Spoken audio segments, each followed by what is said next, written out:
Hello everyone, welcome to my polity series. ये मेरा दूसरा वीडियो है। पहले वीडियो में हम पढ़े थे व्हाट इज कॉन्स्टिट्यूशन।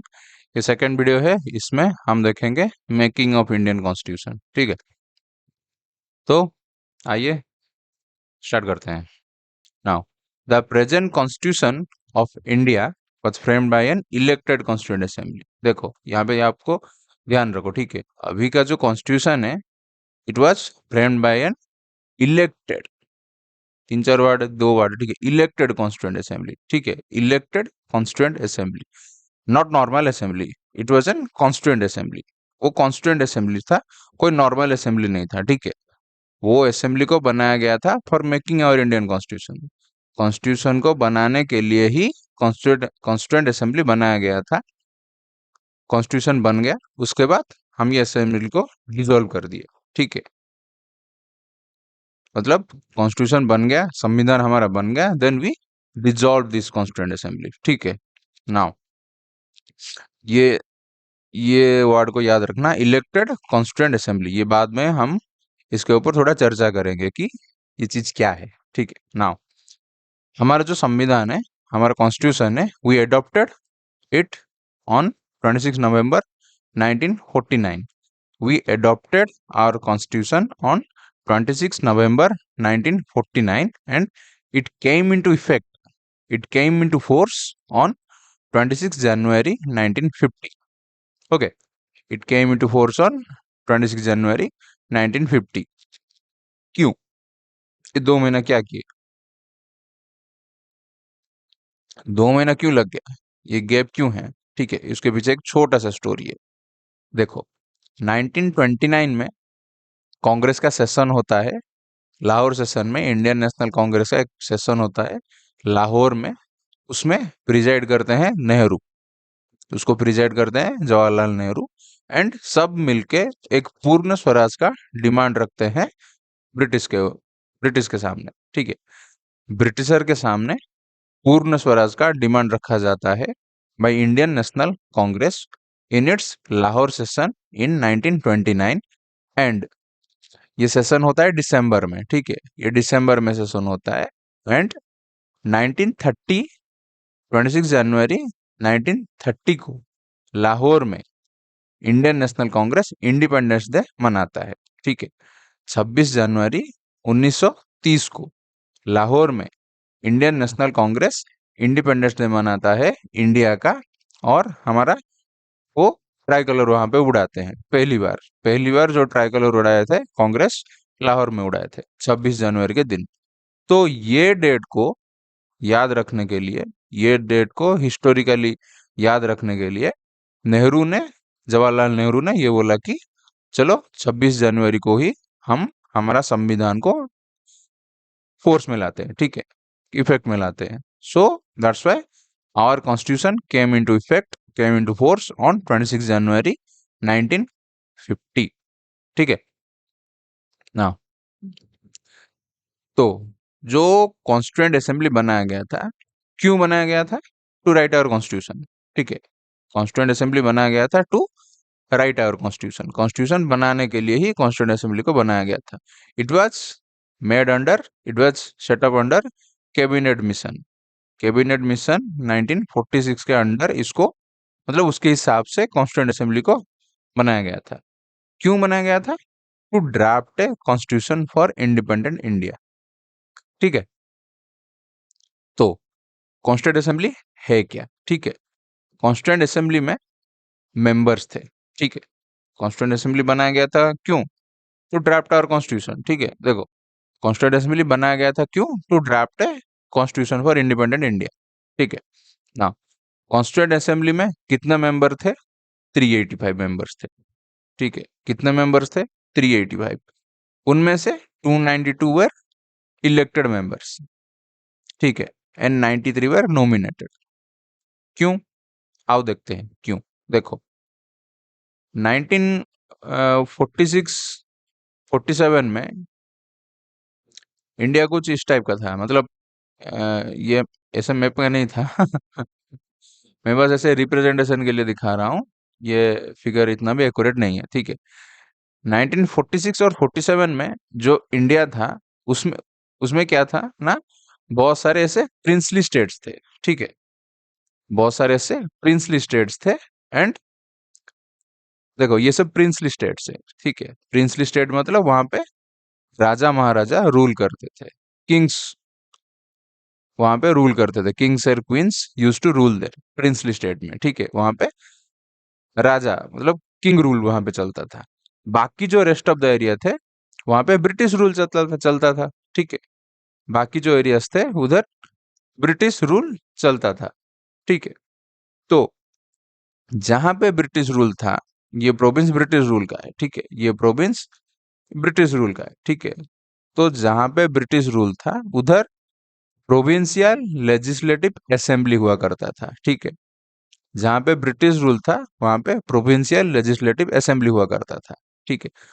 तो जो 385 मेंबर बने, ठीक है, 385 मेंबर बने, out of that 292 were elected by members of provincial legislative assembly, ठीक है। देखो लिखा है ना 292, तो out of 385 292 members of constituent assembly, ये 385 किसके मेंबर है, कॉन्स्टिट्यूएंट असेंबली के मेंबर है। कॉन्स्टिट्यूएंट असेंबली एक जो सेंटर में था, ठीक है, जिसको बनाया गया था for drafting our Indian constitution, ठीक है। Out of the 385 292 were elected by members of provincial legislative assemblies, ऐसे बहुत सारे लेजिस्लेटिव असेंबली थे बहुत सारे प्रोविंस में, ठीक है, वो सब मिलके 292 मेंबर को इलेक्ट किया। Rest 93 members were nominated by princely states, बाकी जो 93 मेंबर्स थे they were nominated by princely states, ठीक है, समझ गया ना। बट क्या हुआ ना, मुस्लिम लीग बोले कि हम हमारा अलग सा पाकिस्तान बनाएंगे, तो हम अलग हो जाते हैं आपसे, हम अलग हो जाएंगे आपसे, आप आपका देख लो, हम पाकिस्तान बनाएंगे, उसके लिए हम उसका कॉन्स्टिट्यूंट असेंबली बनाएंगे, ठीक है। तो 385 मेंबर ये रिड्यूस हो गया, मेंबर रिड्यूस हो गया 299 बन गया, ठीक है। Out of the 299 229 were elected by ये मेंबर्स, ठीक है, 385 थे, मुस्लिम लीग अलग हो गया, तो 299 मेंबर बन गए। Out of that 229 were elected elected by provincial legislative assembly, ठीक है। जो ब्रिटिश प्रोविंसेस थे उधर जो लेजिस्लेटिव असेंबली था उसको हम बोलते थे प्रोविंशियल लेजिस्लेटिव असेंबली, वो लोग इनको इलेक्ट किए ये 229 मेंबर को। बाकी बचे 70 members were nominated by princely states, जो प्रिंसली स्टेट्स थे वो ये 70 मेंबर को नॉमिनेट किए। दैट मीन्स कॉन्स्टिट्यूएंट असेंबली का सारा member means all the members of constituent assembly were not elected, वो इलेक्ट सारा मेंबर इलेक्टेड नहीं थे, सारे मेंबर इलेक्टेड नहीं थे, उनमें से बहुत सारे नॉमिनेटेड मेंबर भी थे, नॉमिनेटेड बाय प्रिंसली स्टेट्स, ठीक है। तो फर्स्ट मीटिंगम कॉन्स्टिट्यूएंट असेंबली अभी बन गया, ठीक है। कितना मेंबर हुआ 299, out of that 229 were elected by provincial legislative assembly and 70 were nominated by princely states, constituent assembly बन गया। नाउ पहला मीटिंग कब होता है, इनका पहला मीटिंग होता है दिसंबर 9 1946 को, दिसंबर 9 1946 में पहला मीटिंग होता है। उसमें क्या करते हैं ना, ये डॉक्टर सच्चिदानंद सिन्हा को एज ए इंटरिम प्रेसिडेंट ये लोग डिक्लेयर करते हैं। They declare doctor Sachchidanand Sinha as interim president मतलब like a temporary president, permanent नहीं, टेम्पररी, थोड़ा बहुत छोटा मोटा काम है वो सब करने के लिए एक टेम्पररी प्रेसिडेंट अपॉइंट करते हैं वो लोग, डॉक्टर सच्चिदानंद सिन्हा, ठीक है। उसके बाद फिर से ये लोग मिलते हैं, फिर से मीटिंग होता है कॉन्स्टिट्यूएंट असेंबली का ऑन 11 दिसंबर 1946। इसमें ये लोग क्या करते हैं ना, डॉक्टर राजेंद्र प्रसाद जी को ये इनको ये परमानेंट प्रेसिडेंट इलेक्ट करते हैं, ठीक है। तो कॉन्स्टिट्यूएंट असेंबली का जो पहला प्रेसिडेंट परमानेंट प्रेसिडेंट थे he was doctor Rajendra Prasad, ठीक है, ये इनको इलेक्ट करते हैं।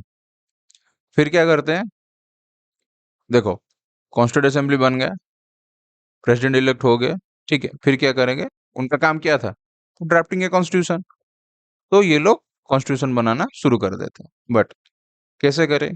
कॉन्स्टिट्यूशन को तो बहुत वाइड है, बहुत ही बहुत सारे बहुत सारे चीजों, जैसे फॉर एग्जाम्पल जैसे फंडामेंटल राइट्स है, डीपीएसपी है, फंडामेंटल ड्यूटीज है, इलेक्शन कैसे होगा, सिटीजनशिप कैसे डिफाइन होगा, ठीक है। तो इट्स ए वाइड एंड बहुत ही डाइवर्स काइंड ऑफ थिंग है कॉन्स्टिट्यूशन। तो 3-4 लोग इसको नहीं बना पाएंगे, या फिर as a group of 10 people ऐसे नहीं बना पाएंगे। तो ये क्या करते हैं, ये कमिटीज बनाते हैं, ठीक है। मेजर कमिटीज बनाते हैं और उनको टास्क अलॉट कर देते हैं, ठीक है। ये देखो, तुम ये कमिटी हो, तुम ये वाला टास्क करो, तुम दूसरा कमिटी हो, तुम ये वाला टास्क करो। तो ऐसे कमिटी बना के बहुत सारे टास्क उनको अलॉट कर देते हैं, ठीक है। वैसे ही मतलब फॉर एग्जाम्पल बहुत सारे ऐसे कमिटी बना था, उनमें से कुछ एक एग्जाम्पल यहाँ पे दिया है। क्या ना, committee on union constitution and union powers committee, whose chairman was Jawaharlal Nehru, ठीक है। Committee on union constitution and union powers committee, इसके चेयरमैन थे Jawaharlal Nehru. Exactly, Vallabh Bhai Patel, Sardar Vallabh Bhai Patel, he was chairman of committee on fundamental rights and advisory committee, ठीक है। ये दोनों committee का he was chairman. वैसे ही और कमिटीज था, क्या ना, committee on concession to minorities, committees on supreme court and high court, ऐसे बहुत सारे कमिटी बनाए गए थे, ठीक है। सारे कमिटी मिलके रिपोर्ट सबमिट किए to whom, to constituent assembly. सारे कमिटीज ऐसे मिलके कॉन्स्टिट्यूएंट असेंबली को अपना अपना रिपोर्ट सबमिट किए कि हमारा जो संविधान बनेगा वो कुछ इस टाइप का होना चाहिए, ठीक है। और वो सारा रिपोर्ट को कॉन्स्टिट्यूएंट असेंबली में डिस्कशन किया गया, ठीक है। सबसे जो इम्पोर्टेंट कमिटी था, इट वाज ड्राफ्टिंग कमिटी। क्या था वो? Drafting committee. ड्राफ्टिंग कमिटी का काम था is to draft a constitution, is to make a draft constitution. और ऐसा बोल सकते हो, the job of draft committee was to make a draft constitution, एक रॉ कॉन्स्टिट्यूशन बनाने का उनका रेस्पॉन्सिबिलिटी था, ठीक है। तो drafting committee which bore the responsibility of drafting the constitutional documents, ठीक है। तो क्या होता ना, कॉन्स्टिट्यूएंट असेंबली उनका ऐसे मीटिंग होता था, सेशन होता था, फिर बीच में थोड़ा रिसेस हो जाता, मतलब ऐसा नहीं 5-10 मिनट का, महीने का ऐसे 3-4 महीने का रिसेस होता था। तो उस टाइम में ड्राफ्टिंग कमिटी लिखते थे कॉन्स्टिट्यूशन को, मतलब जो चीज डिस्कशन होता था कॉन्स्टिट्यूएंट असेंबली के, सेम चीज को वो लोग लिखते थे, ठीक है। उसको हम ड्राफ्ट कॉन्स्टिट्यूशन बोलेंगे आगे, ठीक है। तो रिसेस टाइम में नॉर्मली जुलाई 1947 टू सितंबर 1948, ये डेट के बीच में ड्राफ्ट कॉन्स्टिट्यूशन लिखा गया, ठीक है। तो फाइनल मतलब जो कॉन्स्टिट्यूशन जो ड्राफ्ट हुआ था, फाइनल वो खत्म हुआ अगस्त 29, 1947, ठीक है। फाइनल वो खत्म हुआ अगस्त 29। ये डेट इतना इंपॉर्टेंट नहीं है, मैं बस आपको जानने के लिए बता दे रहा हूँ, ठीक है। तो ड्राफ्टिंग कमेटी का चेयरमैन कौन था? जैसे यहाँ पे लिखा है ना, एडवाइजरी कमेटी, ये सब का चेयरमैन वल्लभ भाई पटेल थे, ठीक है। वैसे ड्राफ्टिंग कमेटी का चेयरमैन थे B.R. अम्बेडकर, ठीक है। ड्राफ्टिंग कमेटी का chairman was B.R. Ambedkar, and to assist him, उनको हेल्प करने के लिए और भी बहुत सारे लोग थे, जैसे K.M. मुंशी एंड अल्लादी कृष्ण स्वामी अय्यर। ये दो पर्सन्स भी थे टू असिस्ट, टू हेल्प, ठीक है ना, to to help to doctor B.R. Ambedkar ना। बहुत सारे यहाँ पे चीज बोल दिया। देखो, इम्पोर्टेंट ये डेट नहीं है, ये जुलाई 1947, ये सब इम्पोर्टेंट नहीं है। इम्पोर्टेंट ये है कि कौन सा कमेटी का चेयरमैन कौन था। जैसे यहाँ में लिखा है ना, कमिटी ऑन फंडामेंटल राइट्स, इसका चेयरमैन थे वल्लभ भाई पटेल, ठीक है। एग्जैक्टली, ड्राफ्टिंग कमेटी, इसका चेयरमैन थे B.R. Ambedkar, and to assist him K.M. Munshi and A.K. Aiyar, he was present, ठीक है। ये सब इम्पोर्टेंट है, ये सब पूछते हैं एग्जाम में, ये सब याद रखना जरूरी है, ठीक है ना। तो जो ड्राफ्ट कॉन्स्टिट्यूशन, वो फेब्रुअरी 1948 तक, जो ड्राफ्टिंग कमेटी हमारा था, ये कमेटी दे प्रिपेयर्ड है ड्राफ्ट कॉन्स्टिट्यूशन। ड्राफ्ट कॉन्स्टिट्यूशन मतलब वो फाइनल नहीं है, नॉट फाइनल, फाइनल नहीं है।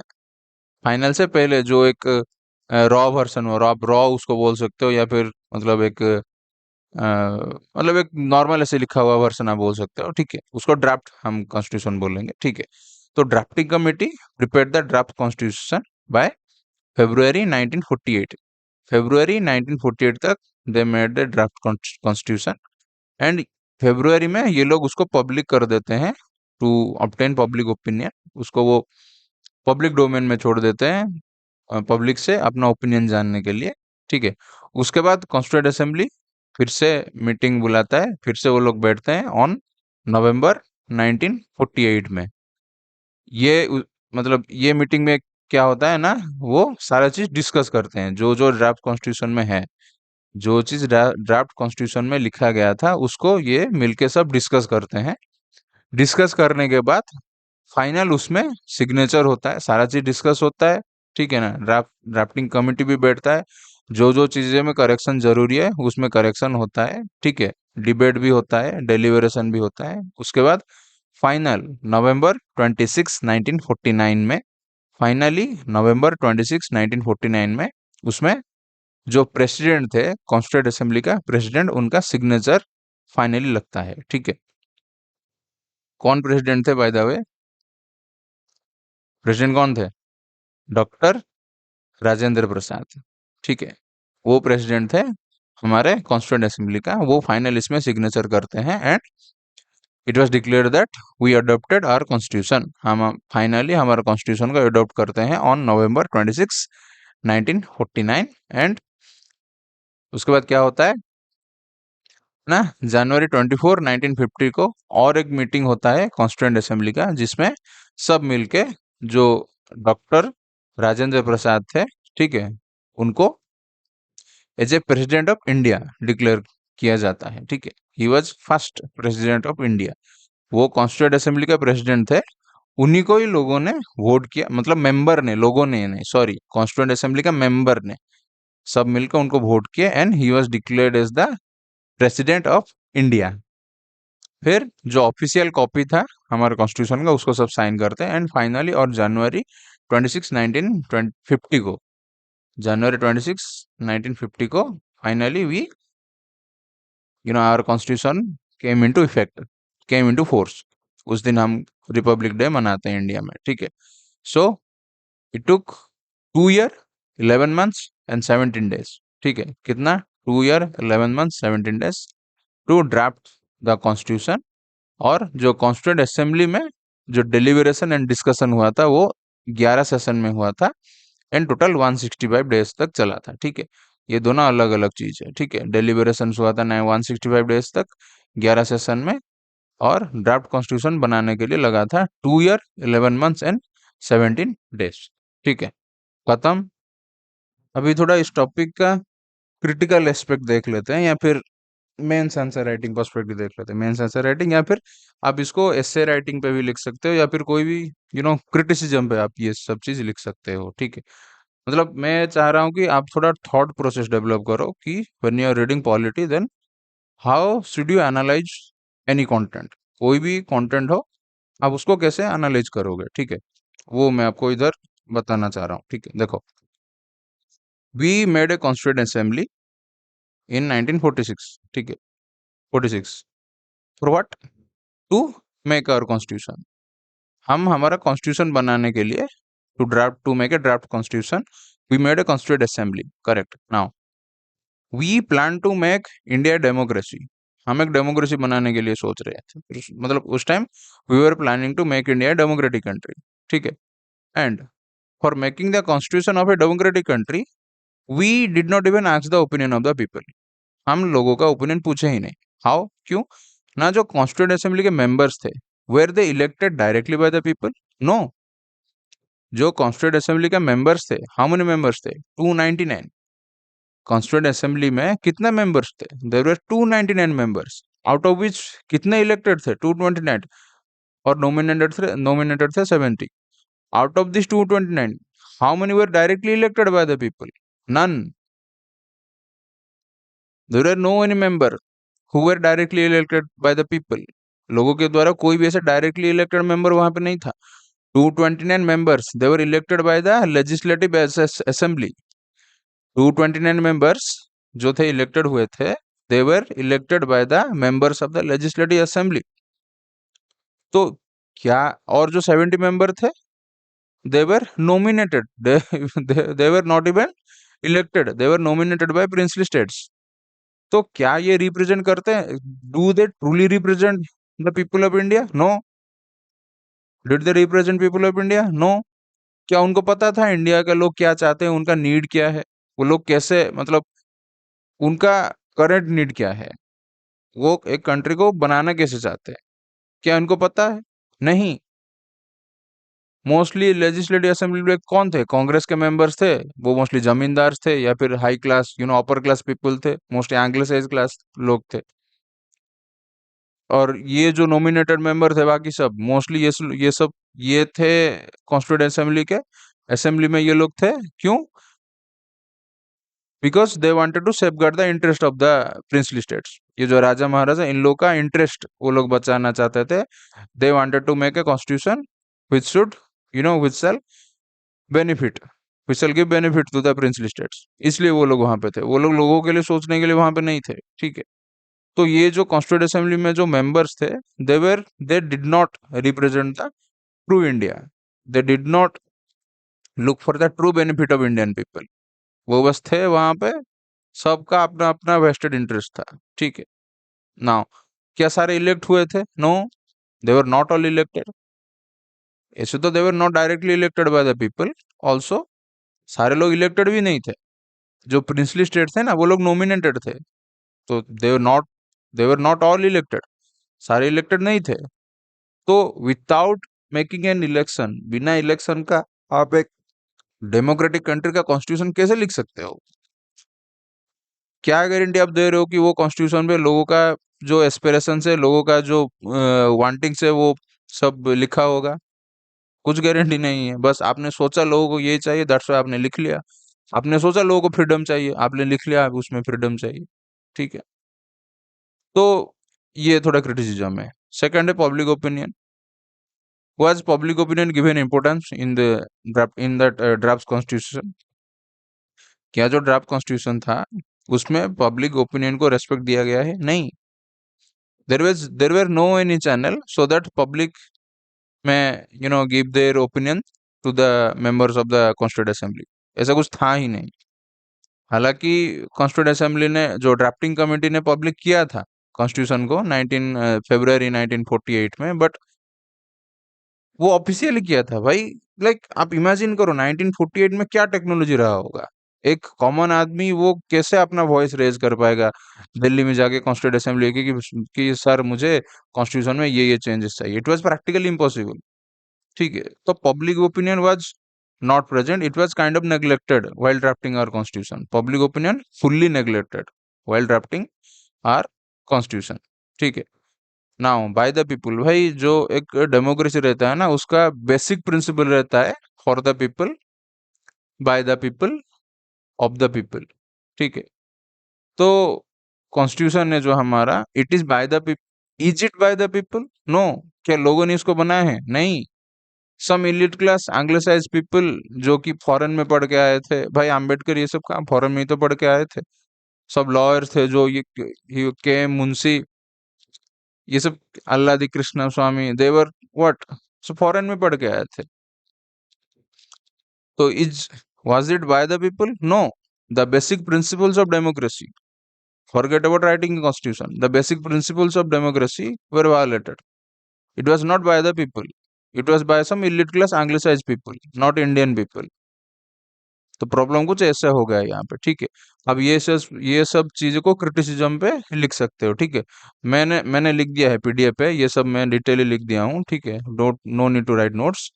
तो ये इसको आप क्रिटिसिज्म में ऐसे लिख सकते हो, या फिर when you are writing an essay, और व्हेन यू आर राइटिंग एक लॉन्ग आंसर जो 15 मार्क्स का आंसर रहता है ना यूपीएससी में, उसमें ये बस एक एक लाइन में या फिर हाफ लाइन या फिर 2 लाइन्स में ऐसे लिख सकते हो आप। ठीक है ना। तो मैं ऐसे ही पढ़ाऊंगा। I will teach a topic, then after that I will teach the mains answer writing, या फिर the critical aspect of the topic, थोड़ा सा डीपली हम एनालिसिस करेंगे। ठीक है। बाय चांस इसमें मैं कुछ छोड़ दिया हूँ तो मैं नेक्स्ट वीडियो में पढ़ा दूंगा, कुछ याद आ जाएगा तो मैं नेक्स्ट वीडियो में पढ़ा दूंगा आपको। ठीक है। Thank you for watching. Please subscribe to my channel.